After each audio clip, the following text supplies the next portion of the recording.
Halo sahabatku, apa kabar kalian hari ini? Semoga selalu dalam keadaan sehat dan bahagia ya. Selamat datang kembali di rumah kita, channel Cerita Momo. Sahabat, kisah yang akan Momin bawakan kali ini benar-benar menguras air mata sekaligus bikin hati panas. Coba bayangkan, suami dan mertua pamitnya mau berobat keluar kota, ternyata mereka malah terbang liburan mewah ke Singapura bersama wanita lain. Dan yang paling menyakitkan, mereka bersenang-senang di sana menggunakan uang perusahaan milik istrinya sendiri. Tapi, karma itu nyata, sahabat. Apa jadinya ketika sang istri tahu dan memblokir semua akses keuangan mereka saat mereka sedang makan enak di negeri orang? Dari tawa bahagia, berubah jadi tangisan penyesalan di balik jeruji besi.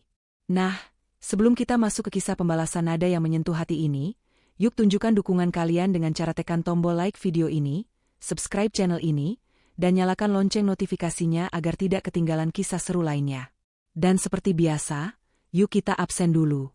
Tuliskan nama kalian, asal kota, dan ketik kata hadir di kolom komentar di bawah. Momin mau sapa dulu nih sahabat-sahabat setia yang sudah siap menemani perjuangan nada hari ini. Sudah siap? Tarik napas dalam-dalam, dan mari kita masuk ke ceritanya. Wajah Nada terlihat lelah sore itu. Tumpukan berkas di meja kerjanya seolah tak ada habisnya. Sebagai pemilik perusahaan garmen yang sedang berkembang pesat, ia nyaris tak punya waktu untuk sekadar menarik napas panjang. Namun, semua kerja keras ini ia lakukan demi satu tujuan mulia, membahagiakan keluarga kecilnya, terutama suaminya, Ali, dan ibu mertuanya, Bu Marni. Tiba-tiba pintu ruang kerja di rumah mewahnya terbuka perlahan. Ali masuk dengan wajah yang ditekuk, penuh kecemasan yang tampaknya sengaja ia pamerkan.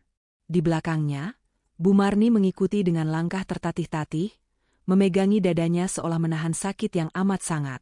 Drama dimulai. Sayang, panggil Ali dengan suara lirih, mendekati meja kerja Nada. Kondisi ibu semakin parah. Obat dari dokter di sini sepertinya sudah tidak mempan. Tadi ibu hampir pingsan lagi di kamar mandi. Nada langsung berdiri. Rasa lelahnya seketika hilang digantikan kekhawatiran. Ia menghampiri ibu mertuanya dan memapahnya duduk di sofa empuk di sudut ruangan. Ia memijat pelan tangan wanita tua itu. Ibu kenapa tidak bilang kalau sakitnya kambuh? Kita ke rumah sakit sekarang ya, Bu, tawar Nada dengan tulus. Bu Marni menggeleng lemah, aktingnya sungguh layak mendapat piala. Tidak usah, Nada. Dokter di sini tidak ada yang cocok. Ibu ingin berobat ke spesialis di luar kota saja. Teman pengajian ibu bilang di sana ada dokter hebat. Tapi, biayanya pasti mahal. Ibu tidak mau menyusahkan kamu. Ali menimpali dengan cepat, aku mau bawa ibu ke sana besok pagi, sayang. Mungkin butuh waktu seminggu untuk terapi dan pemulihan. Tapi kamu tahu sendiri kan, bisnis jual beli mobil bekas aku lagi sepi bulan ini. Aku malu minta sama kamu terus. Hati Nada terenyuh melihat wajah memelas suami dan mertuanya. Tanpa pikir panjang, ia berjalan kembali ke mejanya, membuka laci terkunci, dan mengambil sebuah kartu berwarna hitam mengkilap. Itu adalah kartu kredit korporat dengan limit paling tinggi yang biasa ia gunakan untuk keperluan mendesak perusahaan.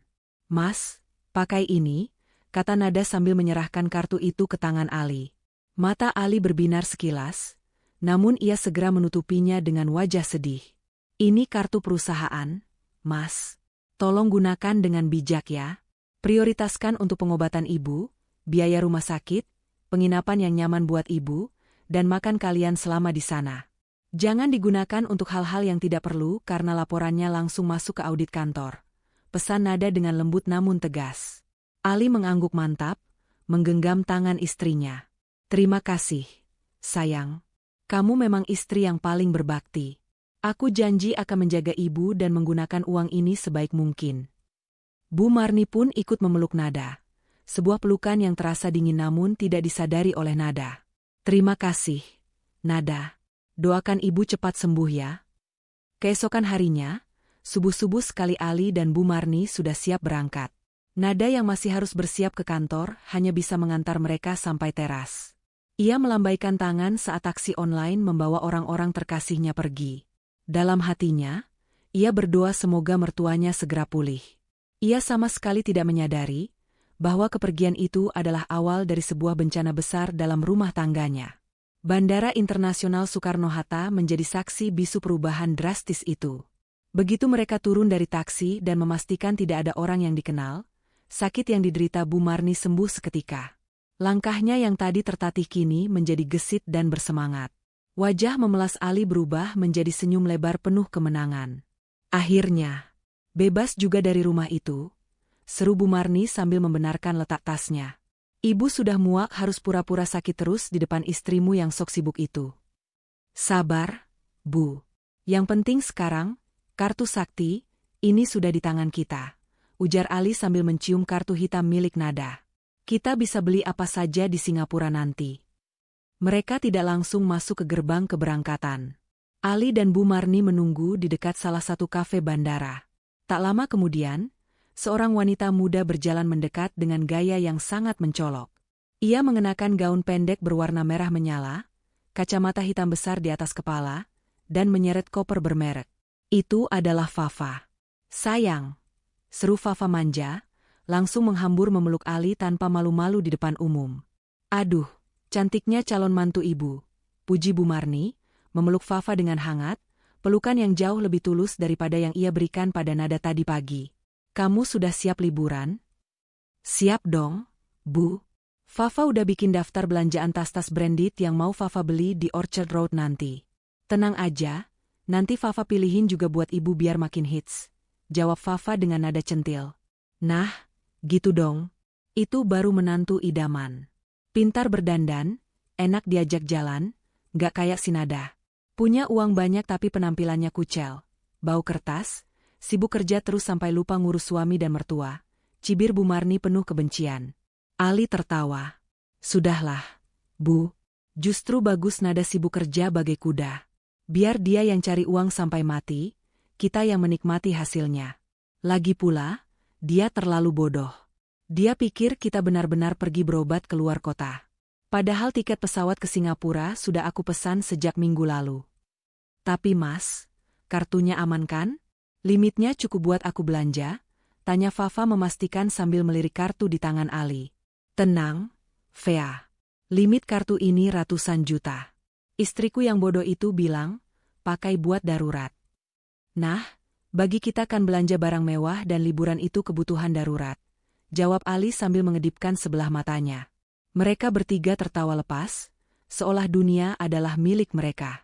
Tanpa rasa bersalah sedikitpun, mereka berjalan menuju gerbang keberangkatan internasional. Sementara di tempat lain, di sebuah gedung perkantoran yang dingin, Nada sedang duduk memijat pelipisnya, bekerja keras menyelesaikan proyek demi proyek, mengira suaminya sedang berjuang demi kesembuhan ibunya. Nada tidak tahu, pesawat yang ditumpangi suami dan mertuanya bukan terbang menuju rumah sakit, melainkan menuju surga belanja di negeri tetangga, membawa serta wanita lain yang siap menggerogoti hasil keringatnya. 2 hari berlalu sejak keberangkatan Ali dan Bu Marni. Di kantor, suasana begitu sibuk. Nada baru saja selesai memimpin rapat evaluasi bulanan yang menguras energi. Ia kembali ke ruangannya, berharap bisa istirahat sejenak sambil menunggu kabar dari suaminya. Anehnya, sejak kemarin Ali sangat sulit dihubungi. Setiap kali Nada menelepon, panggilannya selalu dialihkan, atau Ali hanya membalas dengan pesan singkat, sinyal jelek. Sayang, ibu lagi terapi, tidak boleh berisik. Nada mencoba mengerti. Mungkin rumah sakit tempat mertuanya dirawat memang memiliki aturan ketat. Namun, kegelisahan seorang istri seringkali menjadi firasat yang tak terbantahkan. Tok, tok, tok. Pintu ruangan diketuk pelan. Sophie, asisten pribadi sekaligus staf keuangan kepercayaan Nada, masuk dengan wajah pucat. Tangannya memegang tablet dengan gemetar. Sophie sudah bekerja dengan Nada sejak perusahaan ini masih berupa ruko kecil, jadi ia tahu betul seluk-beluk kehidupan bosnya. Masuk, Sof. Ada apa? Kok muka kamu tegang begitu? Ada masalah dengan supplier kain? Tanya Nada sambil menyesap teh hangatnya. Sophie tidak langsung menjawab. Ia berjalan mendekat, berdiri di depan meja Nada dengan keraguan yang nyata. Bu Nada, maaf sebelumnya. Saya harus melaporkan ini karena ibu meminta saya memantau pengeluaran kartu kredit perusahaan yang dibawa Pak Ali. Nada meletakkan cangkirnya. Iya, kenapa? Apa limitnya kurang? Biaya pengobatan ibu memang mahal. Sof, kalau kurang, biar saya transfer tunai saja. Bukan, Bu. Bukan kurang. Suara Sofi tercekat. Tapi, ada transaksi yang tidak wajar. Sangat tidak wajar. Sofi meletakkan tabletnya di hadapan Nada. Di layar itu terpampang mutasi transaksi real-time dari bank. Mata Nada menyipit membaca baris demi baris laporan tersebut. Tiket pesawat kelas bisnis, 3 penumpang. Tujuan, Singapura, gumam Nada membaca data itu. Keningnya berkerut dalam. Singapura? Mas Ali bilang mau keluar kota, ke daerah pegunungan yang sejuk untuk terapi. Kenapa jadi ke Singapura? Dan kenapa 3 penumpang? Siapa satunya lagi? Perawat? Nada mencoba berpikir positif. Mungkin dokternya merujuk ibu ke Singapura mendadak. Sof, kamu tahu kan kesehatan ibu itu prioritas. Sofi menggeleng pelan, matanya berkaca-kaca menatap bosnya yang terlalu baik itu. Bu Nada, saya juga berpikir begitu awalnya. Tapi saya penasaran dengan nama penumpang ketiga yang tertera di data maskapai. Namanya Fafa. Saya mencoba mencari nama itu di media sosial, karena sepertinya nama itu tidak asing. Dulu, Pak Ali pernah beberapa kali menyukai postingan akun dengan nama itu. Jantung Nada mulai berdetak lebih cepat. Lalu, akun Instagramnya tidak dikunci, Bu. Dan baru saja, 15 menit yang lalu, dia membuat update cerita. Sofi menggeser layar tablet, membuka aplikasi Instagram, dan menekan salah satu lingkaran merah di profil bernama Fafa_Kitty. Dunia Nada seakan berhenti berputar saat video berdurasi 15 detik itu diputar. Di layar, terlihat pemandangan ikonik Gardens by the Bay Singapura yang megah. Kamera kemudian berputar menampilkan wajah seorang wanita muda yang cantik dengan riasan tebal, wanita yang sama yang dilihat Nada di bandara dalam bayangannya, namun kini nyata di layar. Wanita itu tersenyum lebar, lalu mengarahkan kamera ke sampingnya. Di sana, berdiri Ali, suaminya. Laki-laki yang pamit dengan wajah sedih 2 hari lalu. Ali mengenakan kacamata hitam dan kemeja pantai bermerek, tertawa lepas sambil merangkul pinggang wanita itu. Tidak ada gurat kesedihan atau kekhawatiran di wajahnya. Kamera bergeser lagi, dan hati Nada hancur berkeping-keping. Bu Marni ada di sana. Mertuanya yang katanya sakit parah, hampir pingsan, dan butuh dipapah, kini sedang berdiri tegak sambil memegang koun es krim besar.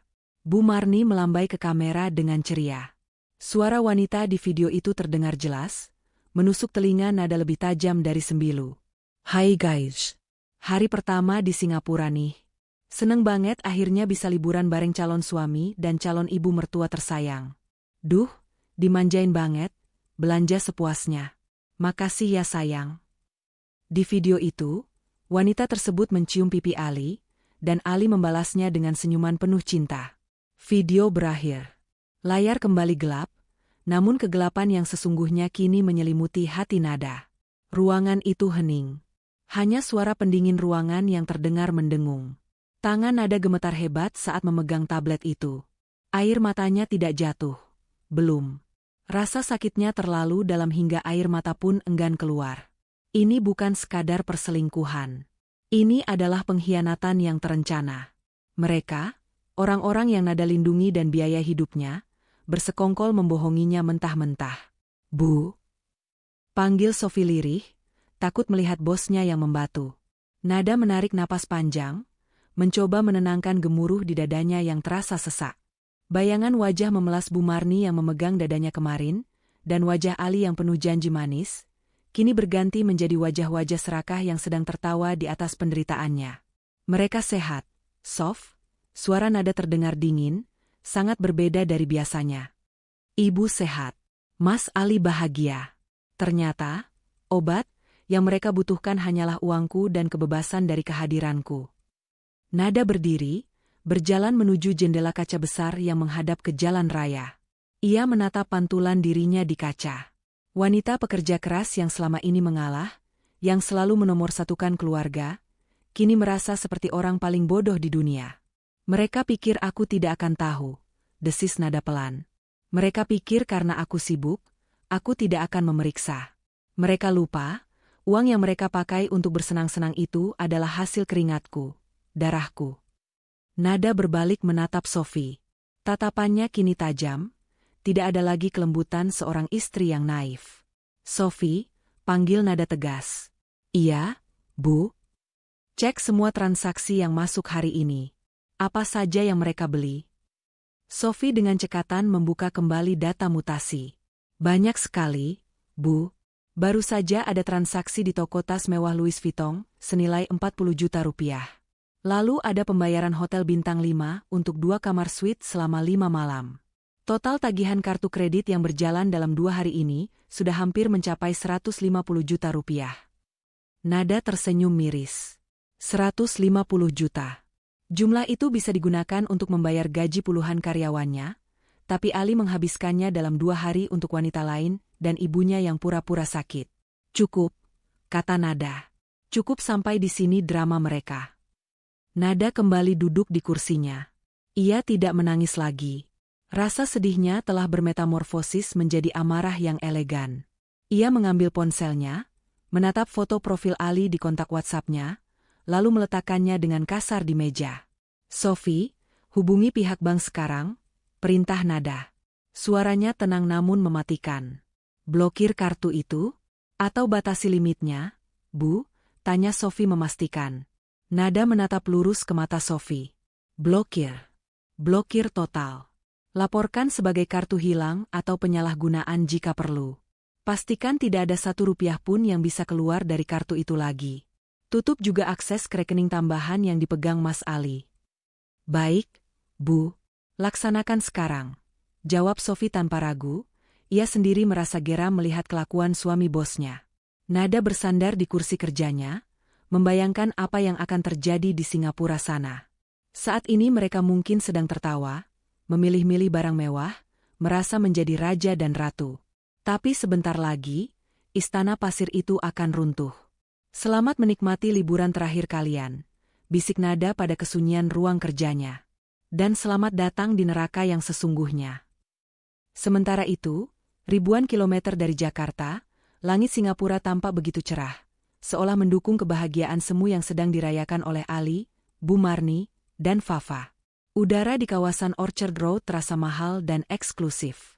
Trotoar lebar yang dipenuhi turis mancanegara menjadi panggung bagi Fafa untuk memamerkan gaya hidup barunya. Tangan Fafa penuh dengan kantong belanjaan bermerek Gucci, Prada, Hermes.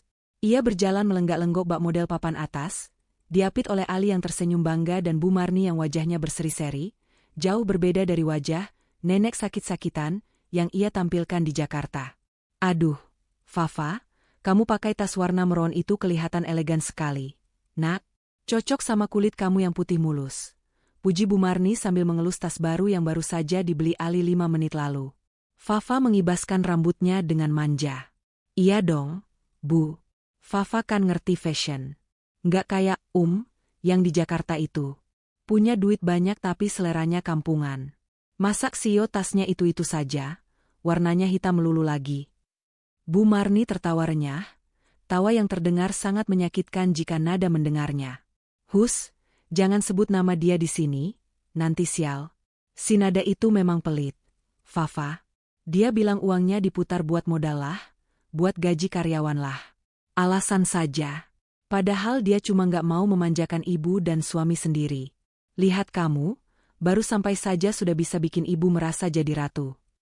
Ali merangkul bahu ibunya dengan satu tangan, sementara tangan lainnya menggenggam erat jemari Fafa.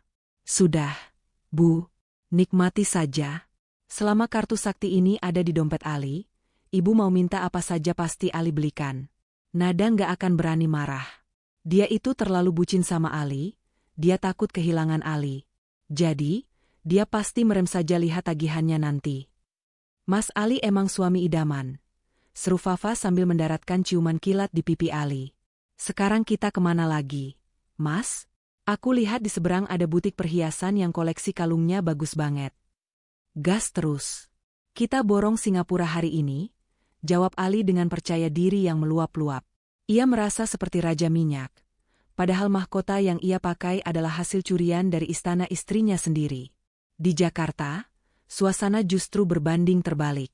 Di ruang kerjanya yang senyap, Nada menatap layar ponselnya yang terus menyala. Rentetan notifikasi SMS banking masuk bertubi-tubi seperti peluru yang menembus dadanya. Pembelian berhasil, $3.500 Singapura di Gucci Store.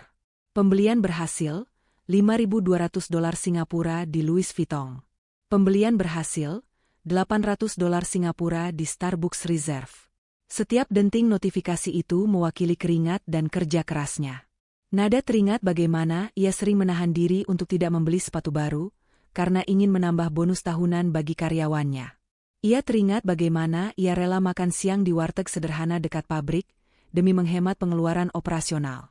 Namun kini, uang yang ia jaga dengan penuh amanah itu dihambur-hamburkan dalam hitungan jam oleh orang-orang yang seharusnya melindunginya. Air mata Nada akhirnya menetes. Bukan karena kehilangan uangnya, tapi karena menyadari betapa murahnya harga dirinya di mata mereka. Ia merasa dikhianati oleh dua orang yang paling ia hormati, suami tempatnya bersandar, dan ibu mertua yang sudah ia anggap seperti ibu kandungnya sendiri. Ternyata ketulusan tidak bisa membeli kesetiaan. Bisik Nada lirih, suaranya pecah di antara isak tangis yang ia tahan.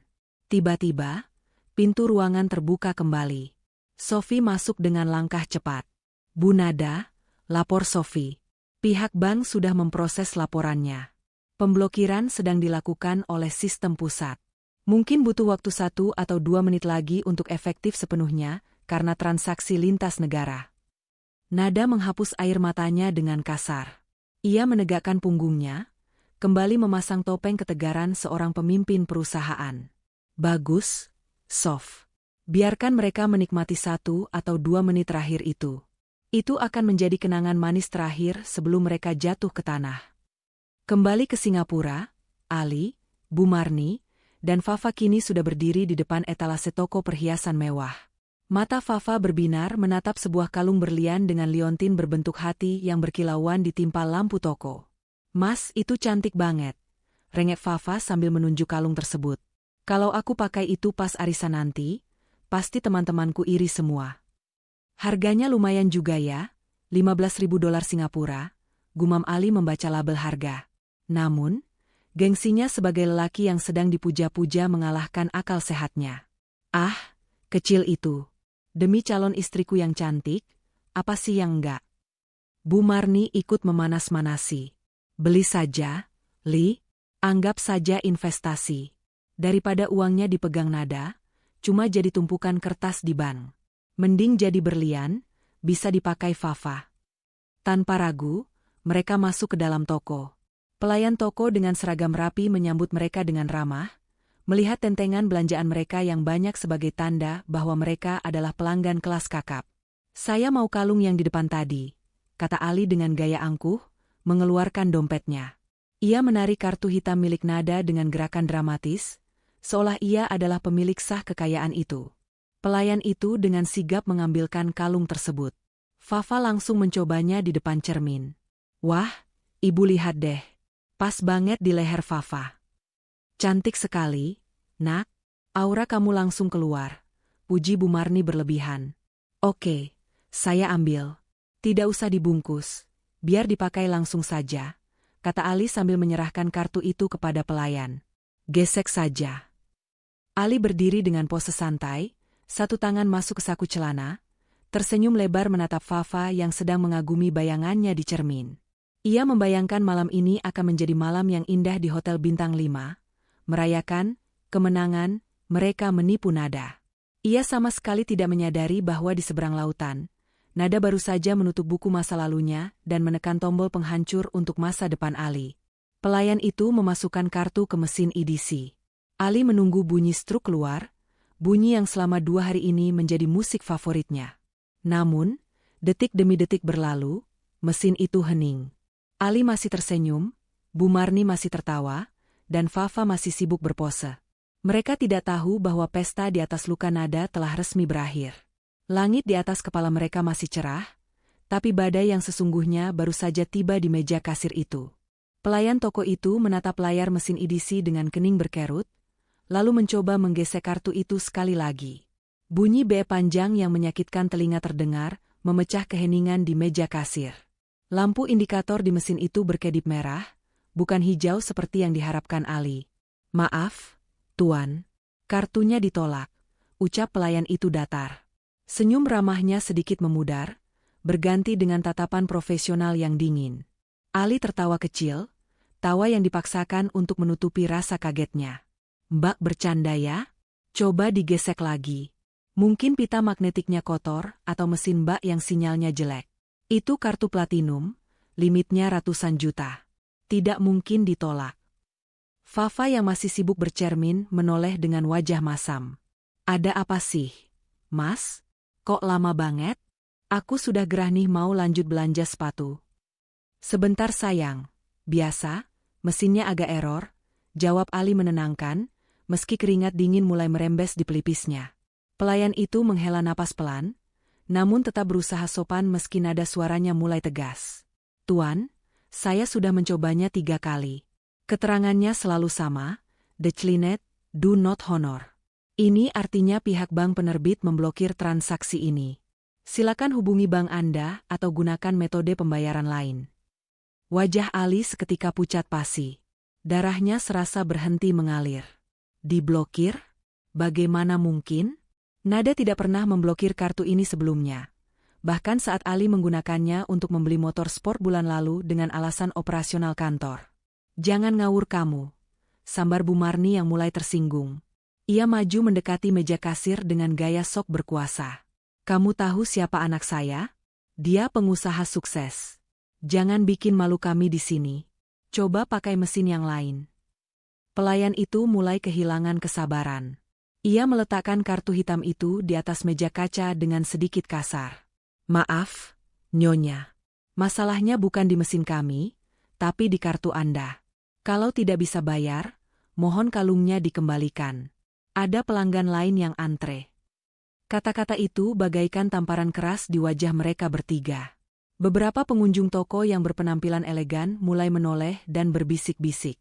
Tatapan mereka yang tadi kagum melihat belanjaan Ali, kini berubah menjadi tatapan merendahkan. Fafa panik. Ia memegang kalung di lehernya erat-erat. "Mas, kok jadi gini sih? Malu tahu dilihatin orang. Cepetan bayar pakai kartu yang lain."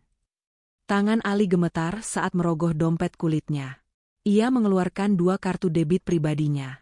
Kartu-kartu yang selama ini jarang ia isi karena ia selalu mengandalkan uang nada. Dengan harapan yang tipis, ia menyodorkan salah satunya. "Pakai ini saja." Suara Ali terdengar parau. Pelayan itu memprosesnya kembali. Hening sejenak, lalu "Beb, saldo tidak mencukupi," kata pelayan itu tanpa basa-basi. Ali mencoba kartu terakhirnya. Hasilnya sama. Saldo tidak mencukupi. Tentu saja tidak cukup. Isi rekening pribadinya tak lebih dari 2 juta rupiah, sisa uang jajan yang diberikan nada minggu lalu. Harga kalung itu hampir 150 juta rupiah. "Tuan, Nyonya," suara pelayan itu kini terdengar seperti vonis hakim. "Tolong lepaskan kalungnya sekarang. Atau saya panggilkan keamanan." Wajah Fafa memerah pada menahan malu dan marah. Dengan kasar, ia melepas kalung berlian itu dan menghempaskannya ke meja kasir. "Nih, dasar toko nggak beres," umpatnya, padahal hatinya menjerit ingin memiliki benda berkilau itu. Mereka bertiga keluar dari butik mewah itu dengan langkah terburu-buru, seolah dikejar setan. Bu Marni menutupi wajahnya dengan kipas tangan, sementara Ali menunduk menghindari tatapan orang-orang. Atmosfer kemenangan yang mereka rasakan 10 menit lalu lenyap tak berbekas, berganti menjadi awan kelabu kepanikan. Mereka berhenti di sebuah bangku taman di pinggir jalan Orchard Road. Hiruk-pikuk kota yang gemerlap kini terasa mencekik. "Ini gimana sih, Li?" semprot Bu Marni, langsung menyalahkan anaknya. "Katanya kartu sakti, kok bisa ditolak? Ibu malu banget tadi dibentak pelayan toko. Mau ditaruh di mana muka ibu?" "Mas Ali bohong ya?" tuduh Fafa dengan mata melotot. "Jangan-jangan kamu sebenarnya nggak punya duit? Kamu bilang CEO, masa gesek kartu aja nggak bisa? Tahu gini aku nggak mau ikut panas-panasan ke sini." "Diam dulu," bentak Ali, membuat kedua wanita itu terlonjak kaget. Ali belum pernah membentak Fafa sebelumnya. Napas Ali memburu. Ia mengeluarkan ponselnya dengan tangan gemetar. Pasti ada kesalahan sistem di bank. Atau, Atau Nada lupa bayar tagihan bulan lalu? Gumam Ali mencoba menyangkal kenyataan.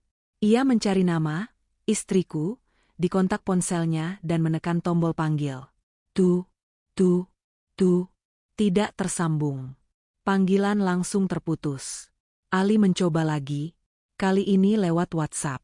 Foto profil Nada yang biasanya menampilkan wajah cantiknya, kini kosong. Abu-abu. Pesan yang ia kirimkan hanya centang satu. Diblokir. Bisik Ali, suaranya tercekat di tenggorokan. Ponsel itu nyaris terlepas dari genggamannya. Nomor aku diblokir Nada. WhatsApp juga diblokir. Bu Marni membelalakan matanya.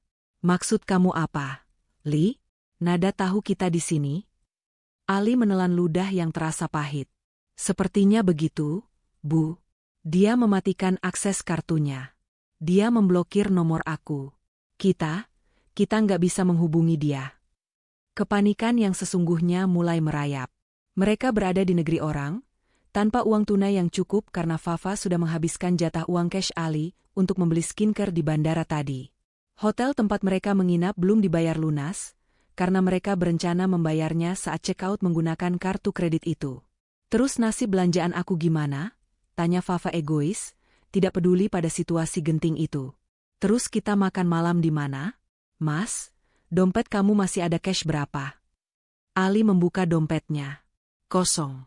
Hanya ada beberapa lembar recehan dolar Singapura, sisa bayar taksi tadi. Habis, kata Ali lemas. Uang tunai habis. Apa? Pekik Bu Marni dan Fafa bersamaan. Langit sore Singapura mulai berubah warna menjadi jingga kemerahan, seolah menjadi pertanda bahaya yang akan datang. Di tengah keramaian kota metropolitan itu, 3 orang manusia serakah itu berdiri mematung, baru menyadari bahwa mereka telah terjebak dalam perangkap yang mereka gali sendiri. Akses kehidupan mewah mereka telah diputus, dan kini mereka hanyalah gelandangan dengan pakaian bermerek di negeri asing. Matahari mulai terbenam, menyisakan langit senja yang muram di atas Singapura. Ali, Bu Marni, dan Fafa berjalan kembali menuju hotel mewah tempat mereka menginap dengan langkah gontai. Tidak ada lagi tawa, tidak ada lagi pamer kemesraan. Perut mereka mulai berbunyi, memprotes rasa lapar yang sejak siang belum terisi. Bayangan makan malam seafood mewah di pinggir teluk yang sudah mereka rencanakan, kini lenyap berganti menjadi kecemasan akan nasib mereka malam ini. Sesampainya di lobi hotel yang megah, Ali berusaha bersikap tenang. Ia berharap masalah kartu kredit tadi hanya gangguan sementara, atau mungkin hanya berlaku di mesin toko perhiasan. Ia yakin pihak hotel tidak akan memperlakukan tamu VIP sepertinya dengan buruk. Kalian tunggu di lobi.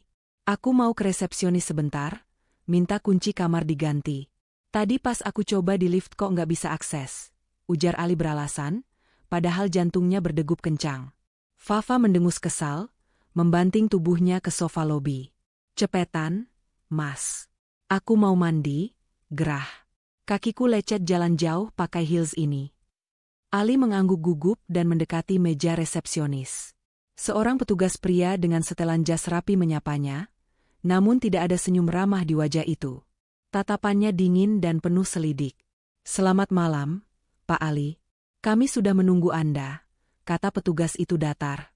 Sistem kami mendeteksi kartu kredit yang Anda gunakan untuk deposit dan jaminan pembayaran telah diblokir oleh bank penerbit. Statusnya invalid. Ali menelan ludah, keringat dingin kembali mengucur. Ah, masa sih? Itu pasti salah sistem. Saya akan urus besok pagi.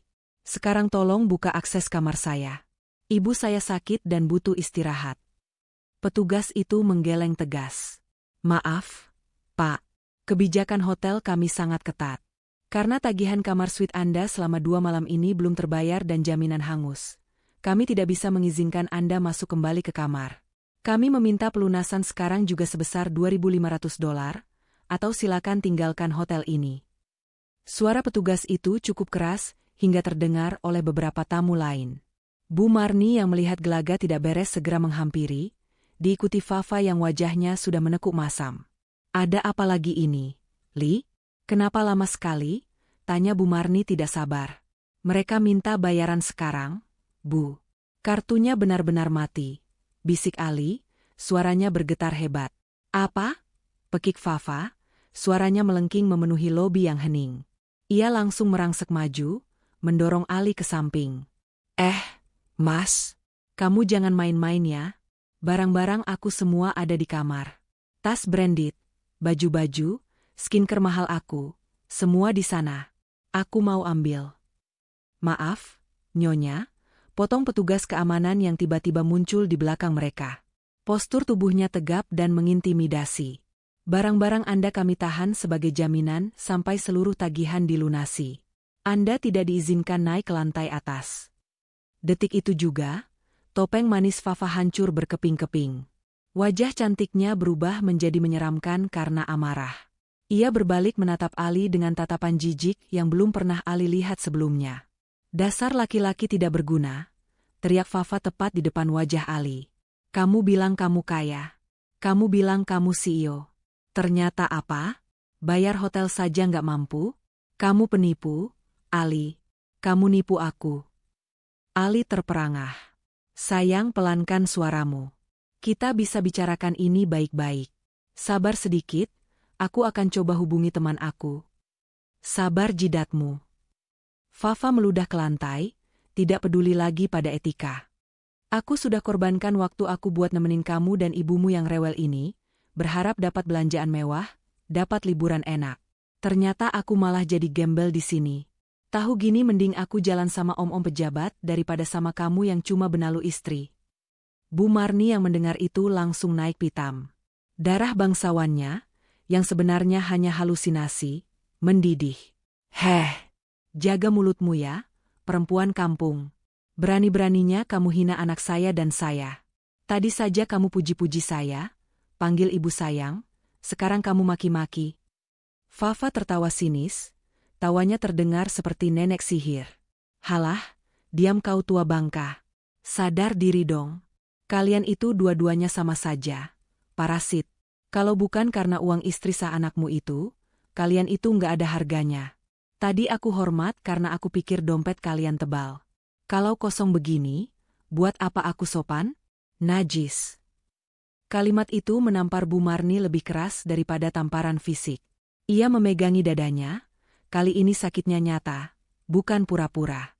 Wanita yang ia banggakan, yang ia sebut menantu idaman karena pandai bergaya, ternyata adalah ular berbisa yang hanya mengincar harta. Ia teringat wajah Nada, menantu yang selalu ia hina kucel dan pelit, yang tidak pernah sekalipun meninggikan suara padanya, bahkan saat ia marahi habis-habisan. Sudah cukup dramanya, kata petugas keamanan tegas. Ia memberi isyarat pada rekannya. 2 orang satpam bertubuh besar langsung menggiring mereka bertiga keluar dari pintu putar hotel. Lepaskan. Jangan sentuh saya. Saya bisa jalan sendiri. Teriak Fafa meronta-ronta saat didorong keluar. Mereka terhempas ke trotoar depan hotel. Pintu kaca otomatis tertutup di belakang mereka, seolah menutup akses ke kehidupan layak yang baru saja mereka cicipi. Mereka berdiri di pinggir jalan dengan pakaian yang melekat di badan, tanpa koper, tanpa tempat berteduh, dan tanpa uang sepeser pun. Angin malam Singapura mulai menusuk kulit. Ali terduduk lemas di trotoar, mengacak-acak rambutnya frustrasi. Bu Marni menangis sesenggukan, rasa lapar dan malu bercampur menjadi satu. Sementara Fafa berdiri berkacak pinggang, menatap Ali dengan kebencian yang meluap-luap. Dengar ya, Ali, desis Fafa dingin. Urusan kita selesai. Jangan harap aku mau kenal sama kamu lagi. Dasar kere. Fafa berbalik badan dan mulai berjalan menjauh, meski ia sendiri tidak tahu mau kemana. Fafa, tunggu. Jangan tinggalkan kami, seru Ali memelas, mencoba mengejar. Kita harus sama-sama cari jalan keluar. Cari jalan keluar sendiri sana sama ibumu, bentak Fafa tanpa menoleh. Aku mau cari mangsa lain yang dompetnya beneran berisi, bukan tong kosong nyaring bunyinya kayak kamu. Ali terpaku menatap punggung Fafa yang menjauh di keramaian malam. Hatinya hancur lebur. Wanita yang karenanya ia tega mengkhianati Nada, wanita yang ia bela mati-matian di depan ibunya, kini membuangnya seperti sampah begitu tahu ia tak berdaya. Di sampingnya, Bu Marni merintih pelan. Li, ibu lapar. Ibu mau pulang. Ibu kangen rumah. Ali menatap ibunya dengan mata kosong. Rumah? Rumah yang mana? Rumah mewah tempat mereka tinggal adalah milik Nada. Dan Nada sudah menutup pintunya rapat-rapat. Di tengah gemerlap lampu kota Singapura yang menyilaukan, Ali akhirnya menyadari betapa gelap masa depannya. Malam itu menjadi malam terpanjang dalam hidup Ali dan Bu Marni. Singapura yang dikenal sebagai kota metropolitan yang gemerlap dan bersih, kini terasa seperti penjara raksasa yang dingin bagi mereka. Tanpa uang sepeser pun, tanpa paspor, yang tertahan di dalam tas di hotel, dan tanpa tujuan, mereka terpaksa menggelandang seperti tuna wisma. Mereka menemukan sebuah bangku taman yang agak tersembunyi di dekat kawasan Clark Quay. Suara riuh rendah wisatawan yang sedang menikmati makan malam di restoran pinggir sungai terdengar sayup-sayup, semakin menyiksa perut mereka yang kosong. Fafa masih bersama mereka, namun jarak di antara mereka terasa begitu jauh. Wanita itu duduk di ujung bangku sambil terus menggerutu. Matanya liar menatap sekeliling, mencari celah untuk menyelamatkan diri sendiri. "Li," panggil Fafa tiba-tiba. Suaranya melembut, berbeda dengan bentakannya tadi sore. "Pinjam ponsel kamu sebentar dong. Ponselku mati total, kehabisan baterai. Aku ingat ada teman lamaku yang tinggal di daerah sini. Siapa tahu dia bisa bantu kita kasih tumpangan malam ini." Ali, yang sedang memijat kaki ibunya yang bengkak, menoleh dengan secercah harapan. "Benarkah, Fea? Kamu punya teman di sini? Coba hubungi, Fea. Kasihan ibu sudah masuk angin." Tanpa curiga, Ali menyerahkan ponsel pintarnya, satu-satunya barang berharga yang tersisa di sakunya. Ponsel itu adalah model terbaru yang dibelikan Nada bulan lalu sebagai hadiah ulang tahun. Fafa mengambil ponsel itu dengan cepat. "Aku cari sinyal di sana sebentar ya, agak ke pinggir jalan biar jernih suaranya." Ali mengangguk lemah. "Jangan lama-lama ya." Fafa berjalan menjauh. Semeter, 2 meter, 10 meter. Sesekali ia menoleh ke belakang. Melihat Ali yang kembali sibuk mengurus Bu Marni yang merintih, Fafa menyeringai licik. Tanpa pikir panjang, Fafa langsung berlari kencang menyeberangi jalan, menyetop taksi yang kebetulan melintas, dan menghilang di telan kegelapan malam. Ia membawa kabur ponsel Ali, aset terakhir yang bisa mereka gunakan untuk meminta bantuan atau dijual. 10 menit berlalu. 20 menit. Ali mulai gelisah. Ia berdiri, celingukan mencari sosok kekasihnya. "Mana Fafa? Li? Kok lama sekali?" tanya Bu Marni dengan suara parau. Ali berlari ke arah Fafa pergi tadi. Kosong. Tidak ada siapa-siapa. Jantungnya mencelos. Ia sadar, ia telah ditipu mentah-mentah untuk kedua kalinya oleh wanita yang sama. Fafa telah pergi, meninggalkannya benar-benar tanpa akses komunikasi. "Fafa!" teriak Ali frustrasi, suaranya pecah di udara malam, namun tak ada jawaban selain tatapan aneh dari beberapa pejalan kaki yang lewat. Ali kembali ke bangku taman dengan bahu terkulai. Bu Marni yang menyadari situasi langsung menangis histeris. "Kurang ajar. Perempuan setan. Dia bawa lari HP kamu. Li, terus kita gimana? Ibu lapar. Li, ibu haus." "Sabar, Bu. Tidur saja dulu. Besok pagi kita cari jalan ke kedutaan," hibur Ali, padahal ia sendiri tidak tahu di mana letak kedutaan dan bagaimana cara ke sana tanpa uang dan peta. Malam itu mereka lalui dengan menggigil kedinginan, tidur berhimpitan di bangku keras beratapkan langit. Nyamuk dan angin malam menyiksa kulit mereka yang terbiasa dengan AC dan kasur empuk. Keesokan paginya, matahari terbit dengan terik yang menyengat. Bu Marni bangun dengan kondisi memprihatinkan. Wajahnya pucat pasi, bibirnya kering pecah-pecah, dan tubuhnya demam tinggi. Akting sakit yang ia mainkan di Jakarta kini menjadi kenyataan pahit. "Air. Li, minta air." Rintih Bu Marni lemah. Tubuhnya gemetar hebat karena hipoglikemia, kekurangan gula darah, dan dehidrasi. Ali panik luar biasa. Ia merogoh semua saku celana dan bajunya, berharap menemukan satu koin yang tertinggal. Nihil. Benar-benar kosong. Rasa lapar juga melilit perutnya dengan hebat, membuatnya pusing dan mual. Ali melihat sekeliling. Di seberang jalan, ada sebuah minimarket 24 jam yang ramai pengunjung. Dari pintu kaca yang terbuka, Ali bisa melihat deretan roti, sandwich, dan air mineral dingin yang menggoda. Aroma kopi dan roti panggang seolah memanggil-manggil namanya. Akal sehat Ali mulai tumpul tergerus insting bertahan hidup. Ia tidak tega melihat ibunya mati perlahan di pinggir jalan negeri orang. "Ibu tunggu di sini. Ali carikan makan," bisik Ali.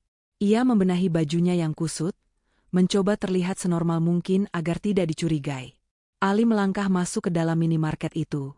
Udara sejuk AC menyambutnya, kontras dengan panasnya udara luar. Jantungnya berdegup kencang bak genderang perang. Ia berpura-pura melihat-lihat rak minuman. Tangannya gemetar saat meraih sebotol air mineral. Matanya melirik ke arah kasir yang sedang sibuk melayani pembeli lain. Kesempatan itu datang. Ali bergerak cepat ke lorong roti. Ia mengambil 2 bungkus roti isi coklat dan dengan gerakan kikuk, ia menyelipkannya ke dalam balik jaketnya. Keringat dingin mengucur deras di pelipisnya. Ia merasa seluruh CCTV di toko itu menatapnya tajam. Cepat keluar, batin Ali menjerit. Ia berjalan menuju pintu keluar dengan langkah terburu-buru, berusaha terlihat santai namun gagal total. Gestur tubuhnya yang gelisah sangat mencolok. Baru saja kakinya melangkah melewati sensor pintu otomatis. "Hei, you! Stop!" teriak suara berat dari arah belakang. Ali tersentak kaget. Bukannya berhenti, kepanikan membuatnya mengambil keputusan bodoh. Ia berlari. "Stop him!" teriak kasir wanita sambil menunjuk ke arah Ali. Ali berlari sekuat tenaga menyeberangi trotoar, berharap bisa mencapai ibunya dan mengajaknya lari. Namun, ia lupa bahwa ia belum makan berhari-hari. Kakinya lemas. Belum sampai 10 meter, seorang petugas keamanan toko yang bertubuh besar berhasil mengejarnya. Bruk! Ali didorong hingga tersungkur ke aspal panas. Botol air mineral dan roti curiannya terlempar keluar dari balik jaketnya, menggelinding menyedihkan di jalanan. "Please my mother is sick hungry." Ali memohon dengan bahasa Inggris yang terbata-bata, wajahnya menempel di aspal, tangannya dipelintir ke belakang oleh petugas keamanan. Orang-orang mulai berkerumun, merekam kejadian itu dengan ponsel mereka. Ali, sang suami direktur yang biasanya angkuh, kini menjadi tontonan sebagai pencuri roti. Dari kejauhan, Bu Marni yang melihat anaknya ditangkap, berusaha bangun dan berteriak, "Ali, jangan tangkap anak saya. Dia orang kaya. Dia bukan maling." Namun suaranya terlalu lemah, dan tubuhnya yang renta akhirnya ambruk, pingsan di atas trotoar yang keras. Ali melihat ibunya jatuh tak sadarkan diri. "Ibu!" teriaknya histeris sambil meronta. Sirine mobil polisi mulai terdengar mendekat, meraung-raung memecah pagi Singapura, menandakan akhir dari kebebasan Ali dan awal dari babak baru penderitaan mereka di balik jeruji besi. Suara besi beradu dengan besi menggema nyaring di lorong yang dingin itu, menandakan terkuncinya kebebasan Ali. Pria yang beberapa hari lalu masih duduk di kursi bisnis pesawat terbang sambil menyeruput sampanye, kini duduk meringkuk di sudut sel tahanan kantor polisi Singapura yang sempit dan berbau apek. Ali menatap kedua tangannya yang kotor. Tidak ada lagi jam tangan mewah yang melingkar di pergelangan tangannya. Semua barang pribadinya telah disita petugas saat proses pendataan. Ia mengenakan baju tahanan berwarna oranye pudar, sebuah pemandangan yang sangat kontras dengan kemeja pantai branded yang ia banggakan sebelumnya. "Tuan Ali," panggil seorang petugas kepolisian dengan bahasa Melayu yang fasih namun tegas. Petugas itu berdiri di balik jeruji sambil memegang papan jalan. Ali segera bangkit, mendekat ke jeruji dengan wajah penuh harap. "Pak, tolong saya, Pak. Ini semua salah paham. Saya bukan pencuri. Saya pengusaha dari Jakarta. Saya punya uang maksud saya istri saya punya uang. Tolong telepon istri saya, Pak." Petugas itu menatap Ali dengan pandangan datar. "Kami sudah memeriksa latar belakang Anda.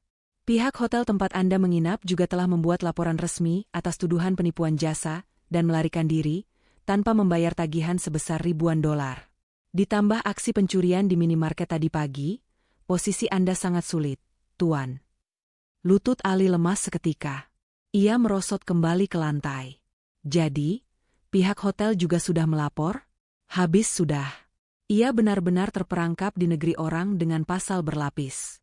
"Ibu saya, bagaimana ibu saya?" tanya Ali lirih, air matanya mulai menetes. Bayangan ibunya yang pingsan di trotoar terus menghantui pikirannya. "Wanita tua yang bersama Anda sudah dibawa ambulans ke rumah sakit Tan Tock Seng." Kondisinya stabil, tapi lemah karena dehidrasi berat dan stres.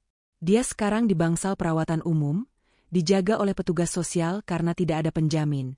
Jelas petugas itu. Di tempat terpisah, di sebuah bangsal rumah sakit yang ramai dan berisik, Bu Marni terbangun.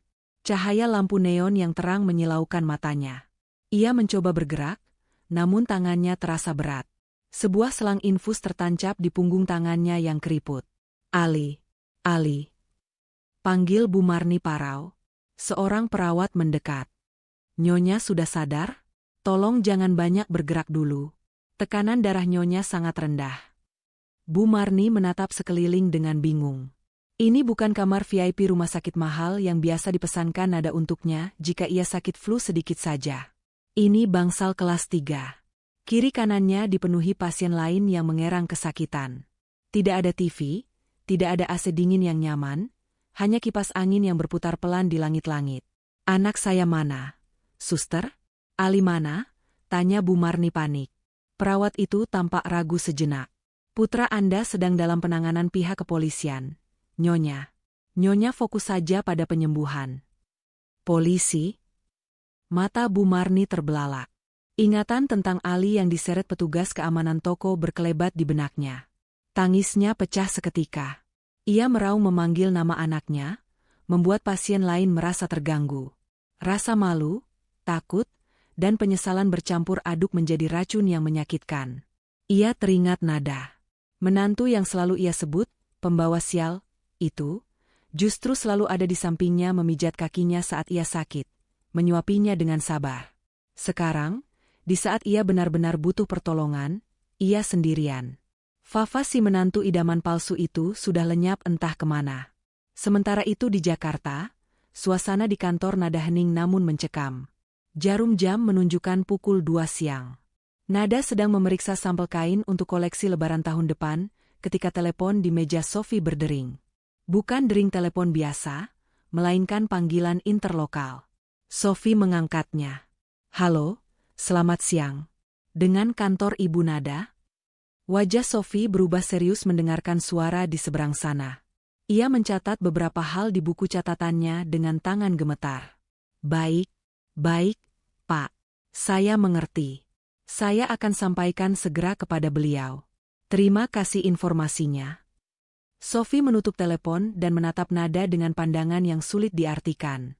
Ada rasa kasihan, namun juga ada rasa lega karena keadilan akhirnya menemukan jalannya. Bu Nada, panggil Sofi pelan. Nada menoleh, seolah sudah menduga kabar apa yang akan datang. Dari Singapura? Sofi mengangguk. Dari kepolisian Singapura, Bu. Pak Ali ditahan atas tuduhan pencurian dan penipuan tagihan hotel. Bu Marni dirawat di rumah sakit umum sebagai pasien terlantar. Mereka mendapatkan nomor kantor ini dari data paspor Pak Ali yang tersimpan di sistem imigrasi saat mereka melacak identitasnya. Nada menghela napas panjang, menyandarkan punggungnya ke kursi kebesarannya. Ia memejamkan mata sejenak. Tidak ada senyum kemenangan di wajahnya. Bagaimanapun, mendengar orang yang pernah ia cintai dan hormati jatuh ke titik serendah itu, tetap menyisakan nyeri di hati nuraninya.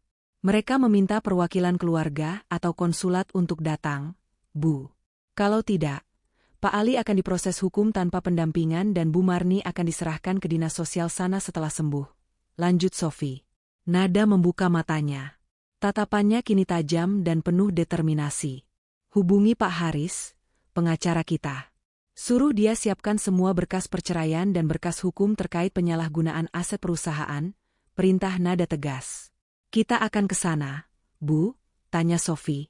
Ya, kita ke sana besok pagi penerbangan pertama, jawab Nada sambil berdiri dan berjalan menuju jendela, menatap langit Jakarta yang mulai mendung. Tapi ingat satu hal, Sofi, lanjut Nada, suaranya dingin menusuk tulang. Saya pergi ke sana bukan sebagai istri yang akan menebus kesalahan suaminya dengan uang. Saya pergi ke sana sebagai CEO yang akan menuntut pertanggungjawaban atas kerugian perusahaan, dan sebagai manusia yang akan memulangkan seorang ibu tua ke tanah airnya. Baik, Bu. Saya siapkan tiketnya untuk Ibu, Pak Haris, dan saya, jawab Sofi sigap. Nada menatap pantulan dirinya di kaca. Wanita lemah yang dulu selalu menuruti perintah mertua dan suaminya sudah mati. Kini yang berdiri adalah nada yang baru. Bertahanlah sedikit lagi di sana, Mas Ali, Ibu, gumam nada pelan. Aku akan datang. Tapi kedatanganku bukan untuk menyelamatkan kalian dari hukuman, melainkan untuk memastikan kalian menerima konsekuensi dari keserakahan kalian sendiri. Di seberang lautan, di balik jeruji besi yang dingin, Ali duduk memeluk lututnya. Perutnya perih melilit karena lapar. Ia membayangkan wajah nada. Dulu ia sering mengeluh masakan nada kurang asin atau kurang pedas. Sekarang, ia rela memberikan apa saja demi bisa memakan nasi goreng buatan nada yang hangat. Penyesalan memang selalu datang terlambat, dan kali ini, penyesalan itu datang dengan harga yang sangat mahal. Bandara Changi menyambut kedatangan nada dengan kesibukan yang sama seperti saat Ali dan Bu Marni mendarat beberapa hari lalu. Namun, kali ini auranya berbeda. Nada berjalan keluar dari terminal kedatangan dengan langkah tegap, mengenakan setelan blazer hitam yang membalut tubuhnya dengan elegan. Di sisi kirinya berjalan Sofi yang sigap membawa berkas, dan di sisi kanannya, Pak Haris, pengacara senior berwajah tegas, melangkah dengan wibawa. Tidak ada senyum liburan di wajah mereka. Misi mereka jelas, membereskan kekacauan, bukan untuk menyelamatkan penjahat. Kita ke rumah sakit dulu, Bu, tanya Pak Haris saat mereka masuk ke dalam mobil jemputan sewaan. Nada mengangguk pelan sambil memandang jalanan Singapura yang rapi. Ya, Pak. Bagaimanapun dia orang tua. Saya ingin memastikan kondisinya sebelum saya menghadapi anaknya. Perjalanan menuju rumah sakit Tan Tock Seng terasa hening. Nada memutar cincin pernikahannya di jari manis, sebuah benda yang kini terasa asing dan menyakitkan. Ia menarik napas panjang, melepas cincin itu perlahan, dan memasukkannya ke dalam tas tangannya. Detik itu, ia bukan lagi istri Ali. Ia adalah Nada, wanita yang berdiri di atas kakinya sendiri. Sesampainya di rumah sakit, bau antiseptik yang menyengat langsung menyapa indera penciuman mereka. Nada diantar perawat menuju bangsal perawatan umum. Di sana, di ranjang nomor 2 dari ujung, terbaring sesosok wanita tua yang tampak jauh lebih tua dari usianya. Rambutnya kusut, wajahnya kuyu, dan matanya menatap kosong ke langit-langit. Ibu, panggil Nada pelan. Bu Marni menoleh perlahan. Saat melihat wajah Nada, air matanya langsung tumpah. Bukan tangisan akting seperti biasanya, ini adalah tangisan ketakutan yang murni. Nada, ya Allah, Nada kamu datang. Nak, isak Bu Marni seraya berusaha bangun, namun tubuhnya terlalu lemah.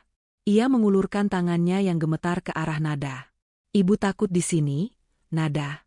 Orang-orangnya galak, makanannya hambar. Bawa ibu pulang, Nak. Ibu janji akan baik sama kamu. Ibu menyesal. Nada tidak menyambut uluran tangan itu dengan pelukan hangat seperti dulu. Ia hanya memegang tangan mertuanya sebentar, lalu melepaskannya dengan sopan. Beristirahatlah, Bu. Semua biaya administrasi rumah sakit sudah saya lunasi, kata Nada dengan nada datar. Terima kasih, Nada. Kamu memang menantu terbaik. Si Fafa itu setan. Dia tinggalkan ibu di jalanan. Dia hina ibu. Cuma kamu yang peduli sama ibu. Racau Bu Marni, berusaha mencari simpati dengan menjelekkan Fafa. Nada menatap mata mertuanya dalam-dalam. Saya melunasi biaya ini bukan karena saya menantu terbaik, Bu. Tapi karena saya masih punya hati nurani sebagai manusia.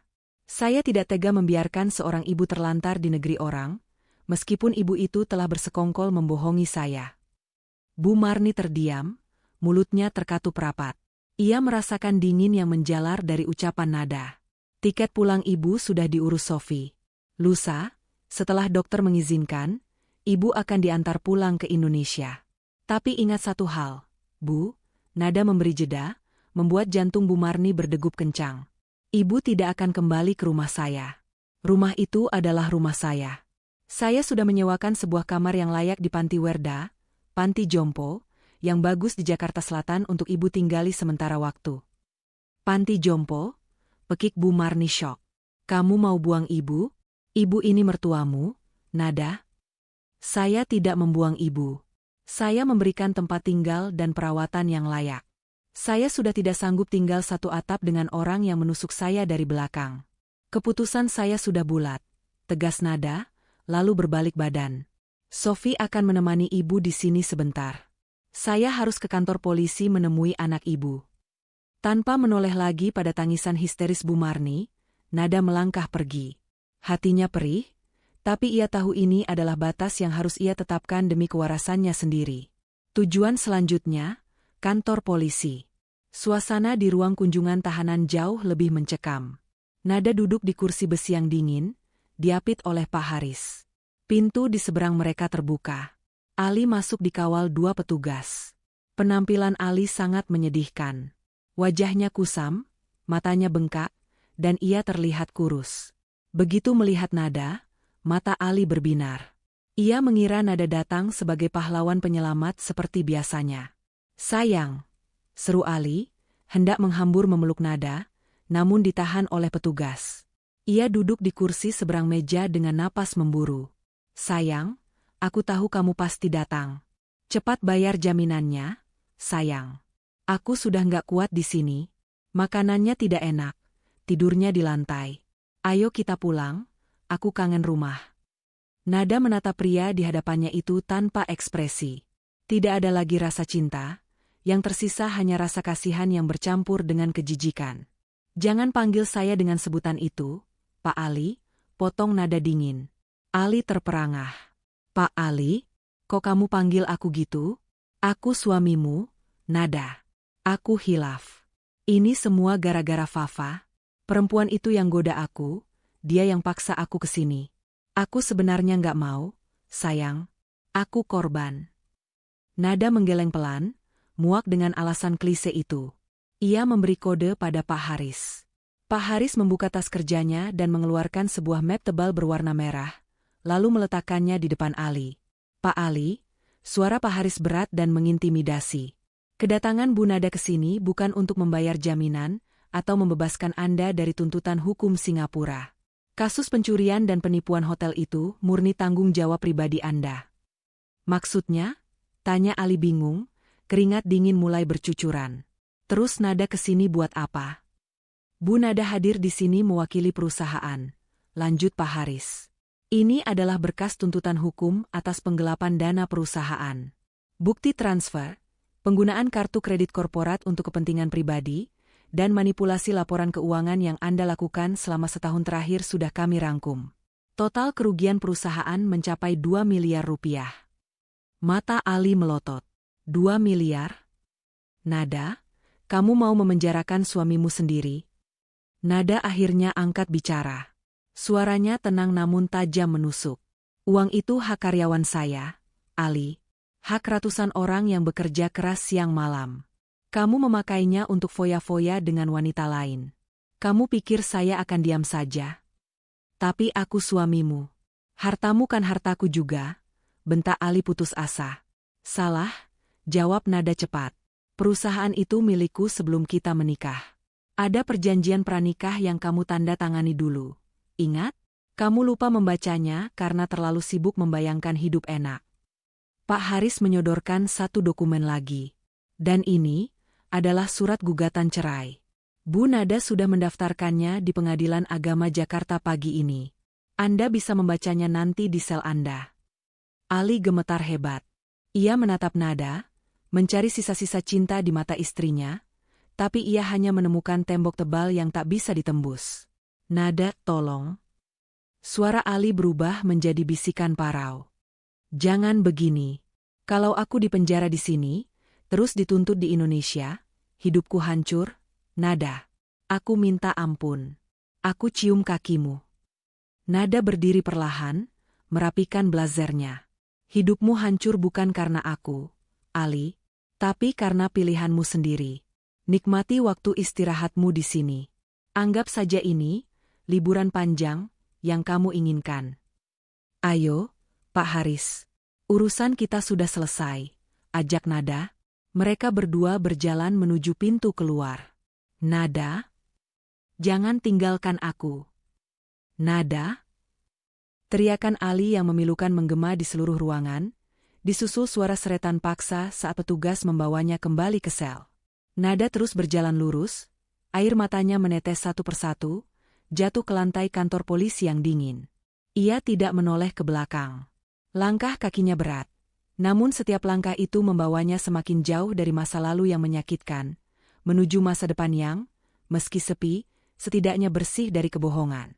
Hari-hari berlalu lambat di balik tembok beton penjara Changi yang dingin. Bagi Ali, waktu seolah berhenti berputar. Tidak ada lagi dering telepon, tidak ada notifikasi media sosial, dan yang paling menyiksa, tidak ada lagi kenyamanan. Makanan yang disajikan hambar, dengan porsi yang sangat terbatas, jauh berbeda dengan masakan rumahan Nada yang dulu sering ia cela kurang bumbu atau kurang mewah. Kini, ia rela menukar apapun yang tersisa dari hidupnya, demi sepiring nasi goreng hangat buatan istrinya itu. Di sudut sel yang lembab dan berbau apek, Ali sering duduk melamun memeluk lutut. Bayangan Fafa yang meninggalkannya begitu saja di pinggir jalan terus menghantui pikirannya, menyiksanya lebih kejam daripada hukuman fisik. Bodoh, aku benar-benar bodoh, rutuk Ali sambil memukuli kepalanya sendiri ke dinding sel. Suaranya menggema kosong. Ia menyadari kebodohannya yang fatal. Ia telah menukar berlian permata, seorang istri yang tulus, setia, dan mandiri, dengan batu kali yang tak berharga. Ia kehilangan wanita yang mencintainya apa adanya demi wanita yang hanya mencintai isi dompetnya. Setiap malam, Ali tertidur di lantai keras dengan pipi basah, meratapi nasibnya yang kini menjadi narapidana di negeri asing, terancam dideportasi sebagai kriminal, dan harus pulang ke Indonesia hanya untuk menghadapi tuntutan hukum yang lebih berat serta gugatan cerai. Sementara itu, pesawat yang membawa Bu Marni dan Sofi mendarat di Bandara Soekarno-Hatta. Bu Marni duduk lemas di kursi roda, didorong oleh petugas bandara. Wajahnya masih pucat sisa-sisa sakit kemarin, namun matanya liar dan cemas mencari sosok Nada di kerumunan penjemput di terminal kedatangan. "Mana Nada? Dia tidak jemput ibu?" tanya Bu Marni ketus kepada Sofi yang berjalan di sampingnya membawa berkas kepulangan. Nada suaranya masih menyeratkan arogansi, seolah ia adalah korban yang harus dikasihani. "Bu, Nada sedang sibuk mengurus audit perusahaan, Bu. Saya yang ditugaskan mengantar ibu sampai ke tempat tujuan," jawab Sofi sopan namun berjarak. Tidak ada lagi senyum ramah berlebih seperti dulu saat Sofi masih menghormati Bu Marni sebagai ibu dari bosnya. Mereka masuk ke dalam mobil operasional kantor. Sepanjang perjalanan membelah kemacetan Jakarta, Bu Marni terus mengoceh, berusaha menutupi ketakutannya. "Nanti bilang sama Nada, ibu mau kamar yang di bawah saja. Kaki ibu masih sakit kalau harus naik tangga ke kamar atas. Terus suruh pembantu masak sayur bayam bening sama tempe goreng hangat. Ibu lagi nggak nafsu makan yang berminyak-minyak," perintah Bu Marni seolah-olah ia baru pulang dari liburan biasa. Ia masih menyangkal kenyataan bahwa posisinya di rumah itu sudah hangus terbakar oleh ulahnya sendiri. Sofi tidak menjawab, hanya fokus melihat jalan raya. Hatinya miris melihat wanita tua di sampingnya yang belum sadar diri ini. Mobil itu melaju, namun tidak mengarah ke kawasan perumahan elit Pondok Indah tempat tinggal Nada. Mobil itu berbelok ke arah pinggiran Jakarta Selatan yang lebih sepi dan asri. Lo, ini mau kemana? Jalan ke rumah kan harusnya lurus tadi? Kamu nyasar ya, Sofi? Jangan main-main kamu. Protes Bu Marni mulai panik, tangannya mencengkeram pegangan pintu. "Tidak nyasar, Bu. Kita sudah hampir sampai," jawab Sofi datar tanpa menoleh. 5 menit kemudian, mobil berbelok masuk dan berhenti di depan sebuah gerbang besar bertuliskan, Geraha Lansia Sejahtera. Bangunan itu bersih, terawat dengan taman yang luas, namun tetap saja, itu bukan rumah keluarga. Itu adalah panti jompo. Mata Bu Marni terbelalak lebar, napasnya tercekat. "Apa-apaan ini? Kenapa kamu bawa ibu ke panti jompo?" "Aku punya rumah. Anakku punya rumah mewah. Nada gila ya?" Sofi mematikan mesin mobil, lalu memutar tubuhnya menghadap ke belakang. Tatapannya tegas. "Maaf, Bu. Rumah itu milik Bu Nada, bukan milik Pak Ali, apalagi milik Ibu. Dan sesuai instruksi Bu Nada yang sudah disampaikan di Singapura kemarin, Ibu tidak diizinkan lagi menginjakan kaki di sana. Bu Nada sudah membayar lunas biaya tinggal Ibu di sini untuk kelas VIP selama setahun ke depan. Di sini ada perawat 24 jam, ada teman seusia Ibu, dan makanannya terjamin." "Tidak. Aku tidak mau." Bu Marni berteriak histeris, air matanya tumpah ruah. "Antar aku pulang ke Nada. Aku mau bicara sama dia. Dia nggak bisa perlakukan aku seperti sampah begini. Aku ini mertuanya. Aku ibunya Ali. Dua orang perawat berseragam putih keluar dari gedung, menghampiri mobil dengan sigap. Sophie membuka pintu penumpang. Bu, tolong jangan persulit keadaan, ucap Sophie, suaranya sedikit melunak karena iba. Bu Nada sudah sangat berbaik hati tidak menuntut ibu secara hukum atas keterlibatan ibu memakai uang perusahaan. Ini adalah opsi terbaik. Di jalanan ibu tidak punya siapa-siapa. Mas Ali dipenjara dan tidak akan pulang dalam waktu dekat. Rumah kontrakan lama ibu sudah dijual Mas Ali tahun lalu untuk gaya hidup. Kan? Tubuh Bu Marni lemas seketika mendengar fakta pahit itu. Benar. Rumah peninggalan almarhum suaminya sudah dijual Ali, dan uangnya habis entah kemana. Sejak itu mereka menumpang hidup sepenuhnya pada kemurahan hati Nada. Tanpa Nada, ia hanyalah gelandangan tua tanpa atap. Dengan berurai air mata dan bahu terguncang hebat, Bu Marni dipapah turun ke kursi roda oleh para perawat. Ia menatap mobil kantor yang perlahan mundur dan meninggalkannya. Pintu gerbang panti ditutup perlahan, seolah menutup babak kehidupannya yang nyaman sebagai nyonya besar palsu. Kini ia harus menghabiskan masa tuanya dalam kesepian, dihantui rasa penyesalan abadi karena telah menyia-nyiakan menantu sebaik Nada demi menuruti gengsi dan keserakahan yang tak berujung. Di tempat lain, di rumah mewah yang kini terasa sangat luas dan sepi, Nada berdiri di depan lemari pakaian di kamar utamanya. Di lantai, berserakan kemeja-kemeja mahal milik Ali, jas-jas bermerek, dan barang-barang mewah lainnya yang dulu dibeli menggunakan uang keringat Nada. Nada tidak menangis. Wajahnya tenang, seperti danau yang airnya tak beriak. Ia memasukkan baju-baju itu satu persatu ke dalam kardus besar. Ia sedang melakukan pembersihan, bukan hanya fisik rumahnya, tapi juga jiwanya. Saat tangannya meraih sebuah kotak jam tangan yang pernah ia berikan sebagai hadiah ulang tahun Ali tahun lalu, gerakannya terhenti sejenak. Memori manis sekilas berputar. Saat Ali berjanji akan selalu setia, saat Ali mengecup keningnya dengan mesra. Namun, memori itu segera tertutup oleh bayangan video Ali dan Fafa yang tertawa riang di Singapura. Rasa sakit itu masih ada, tapi akal sehatnya kini memegang kendali. Nada membuang kotak jam itu ke dalam kardus dengan gerakan tegas. Mbak Siti, panggil Nada pada asisten rumah tangganya yang berdiri di ambang pintu dengan wajah sedih. Iya, Bu. Tolong angkut semua kardus ini. Sumbangkan ke panti asuhan atau yayasan sosial. Apa saja, terserah. Yang penting jangan ada satupun barang bekas Mas Ali yang tersisa di kamar ini sebelum matahari terbenam. Perintah Nada mutlak.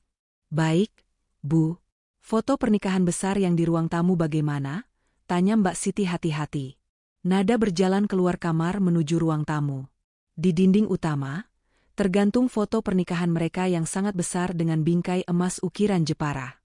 Di foto itu, Ali dan Nada tersenyum bahagia dalam balutan busana pengantin adat. Nada menatap foto itu lama.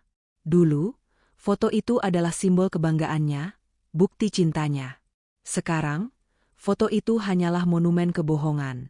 Nada menurunkan foto itu sendiri. Bingkainya berat, seberat beban pengkhianatan yang selama ini ia pikul sendirian tanpa sadar. Turunkan. Buang fotonya, simpan bingkainya. Bingkainya mahal. Masih bisa dipakai untuk lukisan pemandangan yang lebih indah dan menenangkan, kata Nada sambil meletakkan bingkai itu di lantai dengan posisi terbalik, menyembunyikan wajah masa lalunya yang naif. Malam itu, Nada duduk di balkon kamarnya, menyesap teh hangat sendirian. Rumahnya sunyi. Tidak ada lagi suara TV yang menyetel sinetron kesukaan Bu Marni dengan volume keras, tidak ada lagi rengekan manja Ali yang minta dibelikan gadget baru. Kesunyian itu awalnya terasa asing dan menusuk. Namun perlahan berubah menjadi ketenangan yang melegakan dada. Nada menatap langit Jakarta yang gelap. Ia tahu badai belum sepenuhnya berlalu. Proses perceraian di pengadilan masih akan berjalan panjang, gunjingan tetangga dan kerabat pasti akan terdengar menyakitkan. Tapi malam ini, untuk pertama kalinya dalam bertahun-tahun, ia bisa tidur tanpa rasa cemas memikirkan apakah uang di rekeningnya cukup untuk memuaskan keinginan orang lain yang tak pernah puas. Ia telah kehilangan suami dan mertua, tapi malam ini, di bawah langit yang sama yang menaungi penjara Ali dan panti jompo Bu Marni, Nada merasa ia baru saja menemukan kembali dirinya yang telah lama hilang. Wanita yang kuat, berharga, dan merdeka. 3 bulan telah berlalu sejak badai besar menghantam kehidupan rumah tangga Nada. Waktu seakan berlari cepat bagi mereka yang sibuk menata masa depan, namun merangkak lambat bagi mereka yang terpuruk dalam penyesalan. Pagi itu, di Pengadilan Agama Jakarta Selatan, suasana hening pecah oleh suara ketukan palu hakim yang tegas. 3 kali ketukan. To, to, to.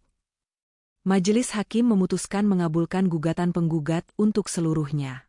Menjatuhkan talak 1 bain sugra tergugat Ali bin Rahmat terhadap penggugat Nada binti Salim. Nada menghembuskan napas panjang yang selama ini tertahan di dadanya. Di sampingnya, Pak Haris tersenyum tipis dan mengangguk memberikan selamat. Tidak ada air mata di pipi Nada hari ini, hanya ada rasa lega yang luar biasa. Statusnya kini telah resmi kembali menjadi lajang. Beban berat bernama, istri yang berbakti pada suami benalu, telah terangkat sepenuhnya dari pundaknya. Sementara itu, di kursi tergugat, kursi itu kosong. Ali tidak hadir. Ia masih menjalani sisa masa tahanannya di Singapura sebelum proses deportasi yang dijadwalkan hari ini. Siang harinya, di Terminal 3 Bandara Soekarno-Hatta, sebuah pesawat dari Singapura mendarat. Di antara kerumunan penumpang yang keluar dengan wajah ceria, terlihat seorang pria berjalan menunduk dikawal oleh 2 petugas imigrasi. Pria itu kurus, kulitnya lebih gelap, dan rambutnya yang dulu selalu tertata rapi dengan pomade kini tumbuh berantakan. Itu adalah Ali. Ali melangkah keluar dari gerbang kedatangan internasional dengan perasaan campur aduk. Hatinya berdebar kencang. Ada secercah harapan naif di benaknya. Mungkin Nada ada di sini, batinnya. Mungkin Nada sudah tidak marah lagi setelah 3 bulan. Mungkin dia akan menjemputku dan membawaku pulang. Memaafkan kehilafanku seperti yang sudah-sudah. Ali mengangkat wajahnya, matanya liar menyapu barisan penjemput. Ia mencari sosok wanita cantik yang selalu tersenyum hangat padanya. Namun, yang ia temukan bukanlah Nada. 2 orang pria berseragam polisi Indonesia mendekatinya dengan sigap begitu ia melewati batas imigrasi. "Saudara Ali?" tanya salah satu polisi itu tegas. Ali terkejut, langkahnya terhenti. "Iya, saya Ali. Ada apa ini, Pak?" "Saya baru saja bebas. Kami dari Polres Jakarta Selatan. Kami membawa surat penangkapan atas nama Anda terkait laporan dugaan tindak pidana penggelapan dana perusahaan PT Nada Busana senilai 2 miliar rupiah, serta pemalsuan dokumen aset," ujar polisi itu sambil menunjukkan surat perintah dan borgol. Lutut Ali langsung goyah. Dunianya runtuh untuk kedua kalinya. Harapannya untuk pulang ke rumah, mandi air hangat, dan tidur di kasur empuk musnah seketika. Ia baru saja keluar dari lubang buaya di Singapura, kini masuk ke kandang macan di negerinya sendiri. "Pak, tolong, Pak. Izinkan saya telepon istri saya, mantan istri saya, Bu Nada."